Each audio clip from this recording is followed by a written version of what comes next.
ഇരുൾ വിലകി ഒളി വരുതേ, അഖിലമെല്ലാം വിടുகிறதே.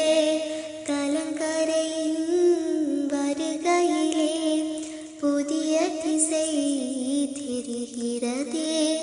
பார் போற்றும் முத்தமரே, வாழ்வோர் புத்தகமே.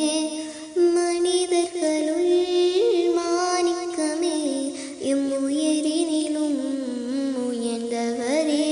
ரசூலுல்லாஹ் ரசூலுல்லாஹ் நபியுல்லாஹ் யா ஹபீபல்லாஹ்.